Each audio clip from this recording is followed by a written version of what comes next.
우리에게 주시는 하나님의 말씀은 누가복음 2장 41절부터 52절까지의 말씀입니다. 누가복음 2장 41절부터 52절까지의 말씀 우리 함께 읽도록 하겠습니다. 그의 부모가 해마다 유월절이 되면 예루살렘으로 가더니 예수께서 12살 되었을 때에 그들이 이 절기의 관례를 따라 올라갔다가 그 날들을 마치고 돌아갈 때에 아이 예수는 예루살렘에 머무셨더라. 그 부모는 이를 알지 못하고 동행 중에 있는 줄로 생각하고 하룻길을 간 후 친족과 아는 자 중에서 찾되 만나지 못함에 찾으면서 예루살렘으로 돌아갔더니 사흘 후에 성전에서 만난즉 그가 선생들 중에 앉으사 그들에게 듣기도 하시며 묻기도 하시니 듣는 자가 다 그 지혜와 대답을 놀랍게 여기더라. 그의 부모가 보고 놀라며 그의 어머니는 이르되 아이야 어찌하여 우리에게 이렇게 하였느냐. 보라 내 아버지와 내가 근심하여 너를 찾았노라. 예수께서 이르시되 어찌하여 나를 찾으셨나이까. 내가 내 아버지 집에 있어야 될 줄을 알지 못하셨나이까 하시니 그 부모가 그가 하신 말씀을 깨닫지 못하더라. 예수께서 함께 내려가사 나사렛에 이르러 순종하여 받드시더라. 그 어머니는 이 모든 말을 마음에 두니라. 예수는 지혜와 키가 자라가며 하나님과 사람에게 더욱 사랑스러워 가시더라. 아멘. 여러분, 거의 2000년 전 기적 중에서도 기적이 일어났습니다. 그 기적은 하나님의 아들이신 예수님의 탄생입니다. 여러분, 지금도 우리 주변에 생명의 탄생은 전부 기적이죠. 여러분, 사복음서 중에 유일한 이방인 그리고 의사인 누가는요, 다른 복음서에서는 기록되지 않았던 예수님의 어린 시절과 그리고 그의 성장 과정에 대해서 매우 자세히 기록하고 있습니다. 여러분, 이는 본격적인 그 공생애를 잇는 좀 서사적인 가교 역할을 하고 있습니다. 그리고 육신의 가족과 영적 가족의 그 모티브가 대조되면서 이제 예수님의 정체성, 그분이 누구신지, 그분이 누구고 또 어떤 일을 하실 것인지에 대한 그 정체성이 더욱더 분명해지게 되어지죠. 특별히 오늘 나오는 이 본문 유년 시절의 그 일화는요, 장차 갈릴리에서 예루살렘으로 긴 사역의 여정을 암시해 줍니다. 여러분, 그 갈릴리, 나사렛 갈릴리에서 예루살렘 거기까지의 거리가 얼마 정도 되는지 아십니까? 190km가 되었습니다. 꽤 먼 거리죠. 그 긴 여정이 앞으로 펼쳐진다는 것입니다. 그리고 그 과정에서 예수님이 하시는 그 사역을 통해서 더욱더 하나님의 아들, 즉 인자의 사명을 온전히 감당해 나갈 것입니다. 그래서 오늘 본문은 예수님의 12살 되었을 때 온 가족이 이제 유월절을 지키기 위해서 함께 그 갈릴리에서 예루살렘으로 올라가는 장면으로 시작합니다. 여러분, 41절입니다. 한번 읽어볼까요? 그의 부모가 해마다 유월절이 되면 예루살렘으로 갔더니, 여러분, 그의 부모가 해마다 유월절이 되면, 여러분, 유대 성인 남자들, 여러분 3대 절기를 여러분 때마다 해마다 지켜야 됩니다. 그래서 어디로 방문한다고요? 예루살렘으로 방문을 합니다. 여러분, 여기서 이제 뒷받침되어지는 구절이 방금 읽었던 것처럼 해마다 어떻게 해요? 유월절이 되면, 여기 나오는 카트 에토스라고 하는 이 단어를 보니까 그 뜻대로 해의 반복을 나타내는 것이었고, 그래서 가족들도 매년 예루살렘을 정기적으로 방문했을 것임을 알려주고 있습니다. 그러면 3대 절기가 무엇입니까? 본문에 나오는 유월절, 그리고 칠칠절, 그리고 무엇이 있습니까? 초막절이 있습니다.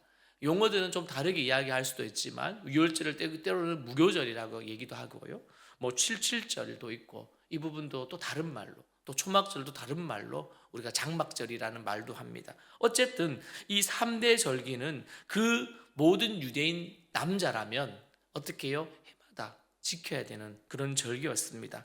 그 중에 가장 큰 명절이라고 한다면 당연히 유월절입니다. 왜요? 이집트에서 노예 생활했던 그들을 구출해 주신, 구원해 주시는, 해방되게 하시는 유대인의 그 기념일이기 때문이죠. 그래서 모든 사람들은 그 예루살렘에 올라가기를 열망했고, 당연히 예수님과 그의 가족도 그렇게 가고자 했을 것입니다.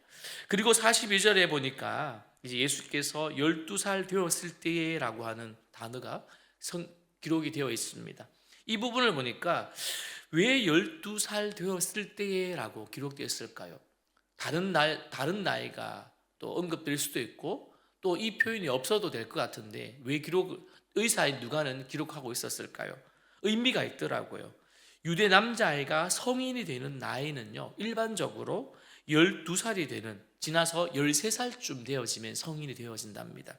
그러니까 12살은 아직까지 부모님의 보호, 통제 아래서 어린아이로 자라가는 마지막 해이기 때문입니다.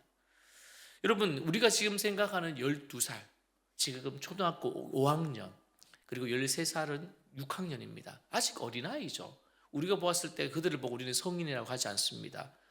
아직까지 부모와 동반해야 되고 아직까지 혼자 둘 수 없는 나이죠. 그런데 동시에 성인이 되면, 그 당시 유대인들에게 동시에 성인이 되면요, 특히 어떤 부분에 무게가 더 많이 실리게 되냐면 율법 준수의 의무가 더 무거워지는 나이입니다. 12살까지는 부모의 보호와 통제 아래서 조금 편하게 생활한다면 이제 13살이 되어지면 상황이 완전 달라지는 것이죠. 앞서 출생서사의 마지막 결론에서도 아기 예수가 자라가며 지혜가 은혜가 충만해지고 또 그러한 보고가 있었다면 이제 이 에피소드는 그것을 확정해주는 오늘 본문 중간 변곡점 이야기로 우리는 이야기할 수가 있는 것입니다. 이제 어린아이라면 이제 성인이 되어진 마지막 그 순간에 오늘 예수님의 일화가 있는 것이죠. 그렇다면 수많은 순례객, 그들이 예루살렘으로 오는 그 인산 인해에 이루어져 있는 그 가운데 가족도 함께 포함되어 있고 이제 모든 예를 마치고 모든 절기의 순서를 마치고 요셉과 마리아는 당연히 아들도 무리에 섞여서 앞으로 190km의 그 여정으로 집에 돌아오는 과정에서 함께 있을 것이라고 생각을 했을 것입니다. 우리 같았으면 손을 잡고, 우리 같았으면 끈을 묶고, 우리 같았으면 가운데 두고 갔을 것인데 어쨌든 그 아들도 이제 성인이 되어 가니까 무리의 가운데 있고 함께 오고 있을 것이다, 그렇게 생각을 했을 것이죠. 그런데요, 어찌된 일입니까? 44절을 함께 읽겠습니다. 시작. 동행 중에 있는 줄로 생각하고 하룻길을 간 후 친족과 아는 자 중에서 어떻게 해요? 찾되. 이름을 불렀겠죠. 예수야, 예수야, 어디 갔냐? 그러면 어떻게 멀리서라도 여기 있습니다 라고 대답했으면 괜찮을 것인데 없는 거죠. 당연히 순례객들과 함께 집으로 가고 있다라고 생각했지만 부모는요, 무려 하룻길을 가는 동안에도 인지를 하지 못했습니다. 그래서 어떻게 해요? 오던 길을 다시 예루살렘으로 돌아가면서 그들은 찾기 시작합니다. 시간이 사흘이라고 얘기하더라고요. 그런데요, 어떻게 해요? 성전에서 율법 선생들과 토론하고 있는 예수를 만나게 됩니다. 세상에 이런 일이, 여러분이라면 이 순간 어떤 행동을 했을까요? 아마도 달려가서 등짝이라도 한번 때렸다든지 막 소리를 한번 질렀다든지 했을 것입니다. 이렇게 하지 않는 부모가 이상한 부모죠. 그래, 당연히 여기 있었구나, 나는 그럴 줄 알았단다, 아유 내 아들, 했는 사람은 조금 이상할 것 같아요. 그러나 저자 누가는요, 이 부분에서 부모에게 초점을 두지 않고 3일 동안 성전에서 그렇게 선생들 사이에서 율법을 듣고 논하고 있었던 예수님의 지혜와 비범한 답변에 탐복하고 있습니다. 47절에 보십시오. 듣는 자가 다 지혜와 어떻게 해요? 대답을 놀랍게 여기더라. 여러분, 예수님의 총명 그리고 그 지혜가 이미 이사야 11장 2절에서 예언에 되어서 명시된 그 메시아의 모습이 있지 않습니까? 그리고 우리는 잠언에 보면 지혜에 대해서 많이 강조하잖아요. 특별히 잠언 3장에서 보면 지혜의 소중함을 다음과 같이 기록하고 있습니다. 지혜는 진주보다 귀하니 내가 사모하는 모든 것으로도 이에 비교할 수 없도다. 사랑하는 성도 여러분, 여러분에게 하나님 주시는 지혜가 풍성하기를 소망합니다. 여러분, 지혜와 총명 우리가 가지고 있어야 되겠죠. 특별히 또한 누가복음의 속편인 그 사도행전 그 2장에서도요, 베드로의 오순절 설교 마지막 부분을 들었던 그들은요 이렇게 고백합니다. 36절과 37절에 그런즉 이스라엘 온 집은 확실히 알지니 너희가 십자가에 못 박힌 이 예수를 하나님이 주와 그리스도가 되게 하셨느니라 하니라. 그리고 그들이 이 말을 듣고 마음에 찔려 베드로와 다른 사도들에게 물어 이르되 형제들아 우리가 어찌 알고 하거늘. 여러분, 이처럼 누가는요 구원자 예수님의 그 탄생과 그리고 그 사역, 그리고 앞으로 예수님이 맞이할 사역과 그 죽음과 부활, 그것을 상세히 기록하여서 우리들에게 다양한 시각을 갖도록 하고 있습니다. 여러분, 잔뜩 이제 다시 돌아와서 잔뜩 화가 난 그 어머니 마리아에게 여러분 예수님은 어떻게 행동하셔야 될까요? 어머니 죄송합니다.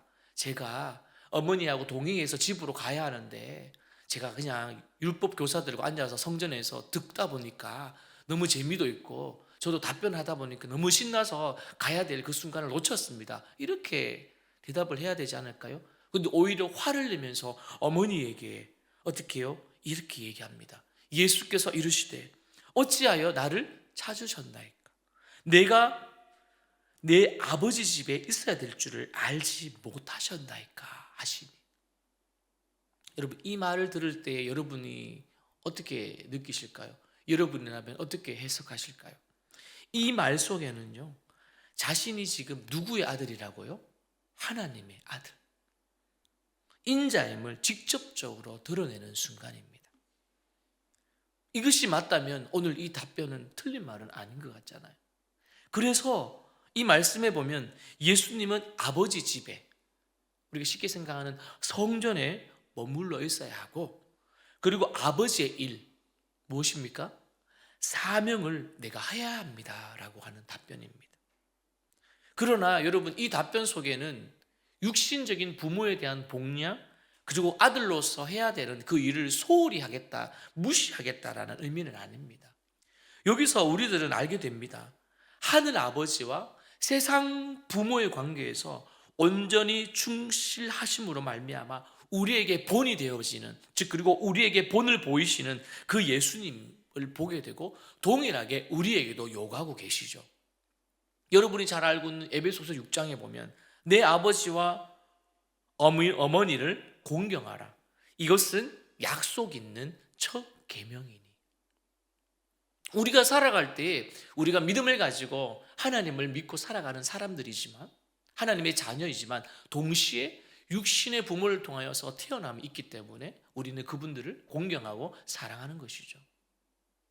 여러분, 출생서사의 마무리에도 알 수 있듯이 누가는 마리아, 어머니인 마리아가 그때 성전에서 아들 예수의 말을 이해하지 못했지만 집으로 돌아온 후에 이렇게 기록되어 있습니다. 이 모든 말을 마음에 두니라 라고 부연 설명하고 있습니다. 사랑하는 성도 여러분, 우리가 예배 때마다 강단에서 하나님의 말씀이 선포되어지고 아멘하고 받지만 때로는 우리가 이해되지 않을 때도 있습니다. 그러나 혹여나 시간이 지나고 여러분이 머무는 장소에서, 때로는 짐에서 그 말이 여러분 마음에 두어 있다면 그 말은 여러분에게는 또 다른 생동감, 여러분의 삶에서 작동할 줄 저는 믿습니다. 오늘 보십시오. 어머니는 그 모든 말을 마음에 두었습니다. 여러분, 그렇다면 예수님은 스스로 아무것도 할 수 없었던 유아기를 지나서 이제는 자신의 지상 사역을 온전히 수행할 수 있을 만큼 성장을 했습니다. 그러나 동시에 예수님은 완전한 사람이셨고, 그리고 모든 면에서 우리처럼 단계를 거쳐 자라셨습니다. 그렇다면 우리는 예수님이 완전한 하나님이시지만 우리가 보고 배울 수 있는 것이 무엇입니까?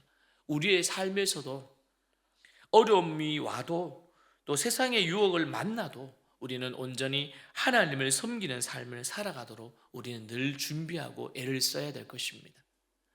또한 우리가 하나님의 자녀가 되었다고 우리는 이제 하나님께서 나의 삶을 책임져 주실 거라고, 앉아있으면 나는 될 거라고 하는 것이 아니라 동시에 우리도 노력을 해야 되지 않겠습니까?